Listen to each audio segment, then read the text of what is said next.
Conservative Party headquarters in Calgary. We're also looking at the NDP and the Liberal headquarters. But it is the Conservatives with a majority who are celebrating tonight. Jacques Bourgault is there in Calgary. Jacques, this is what Stephen Harper campaigned for. He made a calculation right from the start, and he thought what he wanted. Well, I can tell you, Donna, that our decision desk has made a lot of Conservatives here in Calgary very, very happy. Our announcement of a Conservative majority has really electrified this crowd. And certainly one of the things I think is going to be interesting is that all through this campaign, Stephen Harper kept asking for a majority, but he never really explained what he wants to do with that, what he could do with a majority government that he hasn't been able to do with a minority government for the past 5 years. And frankly, Donna, it now looks like we're going to find out. Well, not bad for an election that he didn't want, huh? Not bad, but you know, Donna, I was in that very room that Jacques is in 2006, and I can tell you, even though the Conservatives won the election in 2006, it did not feel like a victory. Tonight is what they were waiting for in 2006, and they got it, albeit 5 years later. The message was very clearly, Donna, the Prime Minister said right from the get-go that he wanted to see a stable government. I think that's what the country needs right now, and that's what Canadians have at least partially voted for. They voted for change on the one part, on the second place, but as far as their government goes, they wanted, obviously, a stable government. And Eric, let's bring in Eric Sorensen, who's brought us, come back to his virtual set. Our guru is here at the desk now. I'm only here virtually. You look real to me. Eric, what I wanted to ask about is the NDP and the Liberals essentially switched positions tonight, right? Which meant the Tories picked up seats, enough to get a majority, but they got what they wanted. The NDP certainly surged ahead, but the vote just switched, didn't it, between the NDP and the Liberals? Yeah, essentially. I mean, the vote splits in Ontario is what probably hurt the Liberals most. The NDP has won lots of seats in Quebec. They have delivered some seats probably to the Conservatives in Ontario, and there may be even more seats for the Conservatives to pick up the rest of the way. But it leaves a very funny situation where you have the two parties that were on either side of the issue of national unity, the Liberals decimated and the Bloc Québécois decimated. And I'd be interested in Jay Hill and Sheila Copps talking a little about where this leaves the national unity question, because the Conservatives are going to have a majority, but it's not a Mulroney majority. It's not a majority with nationalists in part of that Quebec caucus. And Sheila Copps, I don't know what you think as well about where this leaves that debate, because yes, the Bloc is going away for the moment, but that, as Dennis Trudeau was saying, that's not the end of the separatist notion in Quebec. And where does that leave things if the Conservatives have this type of majority? I think it's actually going to put Jack Layton in a very challenging position, because as anybody who's been on the front end of any of those constitutional debates will know, sometimes what people want in Quebec, they don't want in other parts of the country, and it's very difficult to square that circle. When you don't have members, it's okay because you can take the position, but when you have members across the country, you sometimes have to be more balanced in your approach, and that could represent a potential danger, because the Bloc cousin, Pauline Marois and company, are going to be looking for any excuse they can to sort of torch Canada. Let's just check in at Conservative Party headquarters, Stephen Harper's headquarters in Calgary. Peter Harris is down in the crowd there. Huge celebrations, Peter. Well, Donna, as it was lurching towards majority territory, this crowd was going back and forth saying, one more. So as each seat was piling on towards that majority marker that we announced, they were looking for it. Now, this group especially was raucous. They were extremely loud. I think this is something that Stephen Harper was talking about all through the campaign. He's worked for years for this. And here's one supporter that was particularly loud in the crowd. So now I'm putting you on the spot. What do you think now that it's actually happened? I am so thankful that Canada's going to have a strong government. I was a little worried, and now my heart is at rest, and I can start partying. What were you worried about? I was worried about another minority government, and to be frank with you, an NDP opposition on that. It wouldn't have worked out well for Canada. It wouldn't have worked out well internationally, and it's so good to see that the left vote is split, and the Conservatives are it. They went right up the center, but I mean, you have the NDP now. Jack Layton will be staring down Stephen Harper in the House of Commons. I mean, does that change the dynamic a bit? Oh, of course it's going to change the dynamic. You have an NDP opposition. Who would have ever thought that could have happened? However, you're going to have an NDP opposition. I I knew she was going to scream, Donna. She's been screaming for the last 10 minutes. So there you go. Back to you. All right, Peter Harris at the Stephen Harper's headquarters in Calgary. Much different mood over at the Liberal headquarters in Toronto. That's where Shirley Engel is. Shirley. Well, Donna, there's hardly anyone in this room, just small pockets of people shaking their head in disbelief, mouthing the words, "Oh my God." This is a night of unprecedented defeat for the Liberals in many ways. Number one, the Conservative majority. They were trying to prevent even a Conservative minority. Number two, for the first time in history, losing official opposition status to the NDP, and in a brutal way that we still don't know if it's even worse than 1984. We still obviously haven't seen all the seats. And now we hear that Michael Ignatieff's seat here, the seat of the leader of the party, might not even be safe. We don't know. There are Liberals in the Greater Toronto area, the last Liberal stronghold, people like Mark Holland, Ken Dryden, Martha Hall Finley, Dan McTague. These are Liberals who are stars in the party. They make up the core of the party, and we still don't know if they're elected. So what you're seeing tonight is the defeat of this party, and some are even saying behind the scenes that this could be just what the Liberal Party needs, that they need to they're going to go down, they need to go down all the way, they need to really do some soul searching. The post-mortem in many ways has already begun. A lot of people wondering what went wrong. Perhaps Canadians really did feel this was an unnecessary election, and they seem to have overwhelmingly rejected what Mr. Ignatieff is selling. So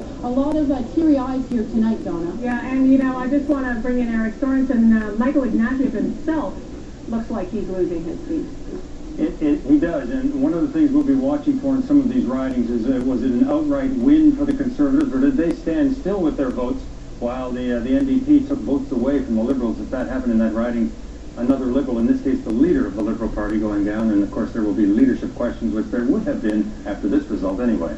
And there is one party tonight who can't believe their good fortunes. That is the NDP. That's where Mike Drolet is at NDP headquarters in Toronto tonight. Mike?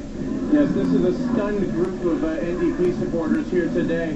Certainly, they never expected to get over 100 seats. I don't know what's more shocking, the NDP result, the Liberal result, or the Bloc result. I lived in Quebec for a couple of years, and I'm absolutely stunned by that. Now, the one thing that you guys were talking about on the panel was that Carl Boulanger did a lot of work to try to build up the NDP and to set the policy in Quebec to try to woo Quebec voters. Well, you could argue now that he has an even bigger job ahead of him, because they have a lot of Green MPs. A lot of people who, I believe the number was 61 in Quebec in terms of the NDP seats. Well, you could argue that 60 of those didn't expect to win, because the one seat that they expected to hold was Thomas Mulcair, and the rest was, sacrificial lambs for the large part. But Jack Layton kept on going back to Quebec, and he was really forcing the issue there. So they're excited as anybody could possibly imagine they could be. Donna? All right, just a quick thanks, Mike Drolet. Just a quick word from you, Eric, on the fortunes of the NDP. Absolutely historic night for them. It is an historic night for them. There are a lot of voters who may be asking themselves this question, though, which is, for progressives, is this a great night? If you're thinking progressives more broadly in terms of Liberals, Green, NDP, because they have done well, but overall, you now have a Conservative majority government. That they can't be very happy about that. Some progressives, I would say. All right, thanks, Eric. It's now time to turn over our Decision Canada coverage to your local anchors for the next 10 minutes in most markets. Stand by. This is Decision Canada 2011 on the Global Television Network.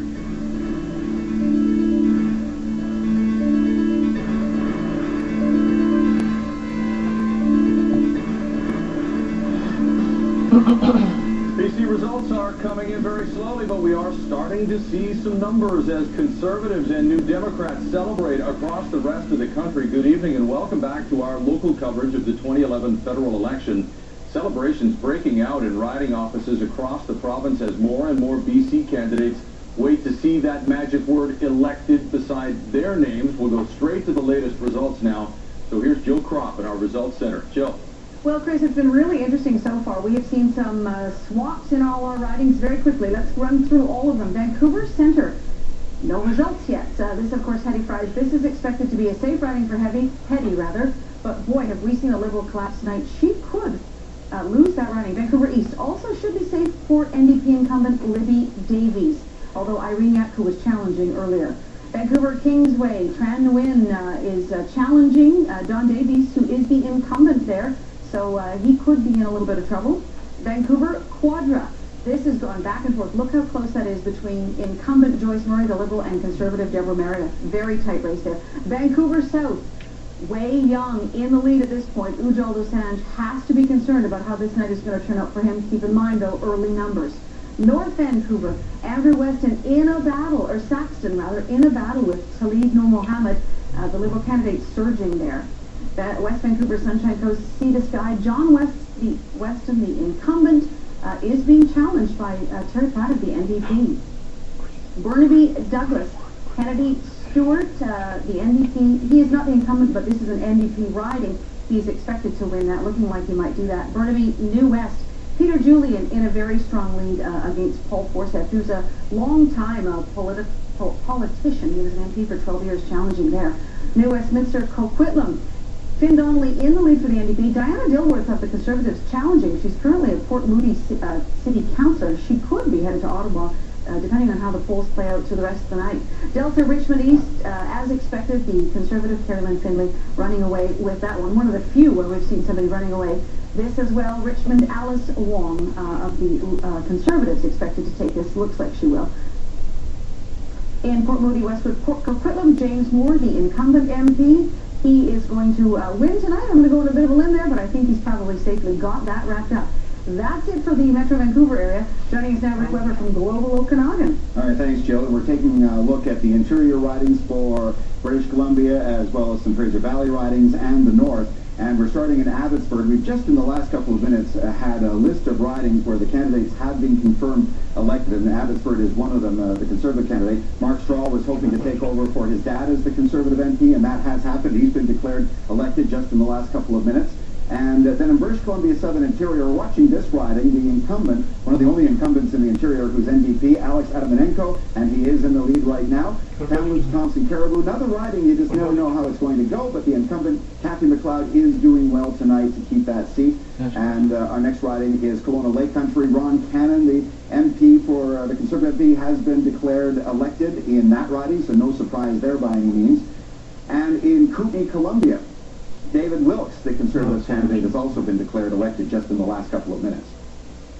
Moving on to Okanagan-Coquihalla, where they were looking to replace Stockwell Day, and there was quite a competition to become the Conservative nominee there, and it looks like the Conservatives are going to keep that riding. In Okanagan-Shuswap, Colin Mays declared elected, longtime Conservative MP in that riding, so again, a lot of Conservatives being elected in the Interior. Dick Harris having no problem. He's been elected many times in Caribou, Prince George, and looks like he's on his way there tonight. And in Prince George, Peace River, Lois Boone is a former provincial politician, and we wondered if she would give the Conservatives a run for money, but the Conservatives are leading there. And in Skeena-Bulkley Valley, the NDP incumbent, Nathan Cullen, is looking like he'll keep his riding quite handily. So that's what's going on in the Interior, and right now we're going to check with Randine for the Fraser Valley and for Vancouver Island. Thank you very much for that, Rick. And we are, even though the Conservatives have been declared the majority government, there's still many interesting races taking place.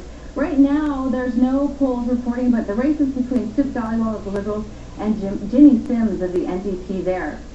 In South Surrey, White Rock, Russ Hebert, he's a lock. He's expected to keep his seat, no problem. He should be declared fairly quickly. In Surrey North, Donna Cadman is tight with Jasper Sandhu. She's been called the invisible candidate, and she's going to be fighting for her life tonight. In Fleetwood, Port Calais, again, Nina Greenwald should be expected to keep her seat, and she is leading there.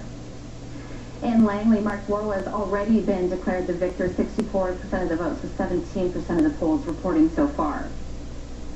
In Pitt Meadows, Maple Ridge, Randy Camp also expected to win that seat, a fairly safe seat for the Conservatives.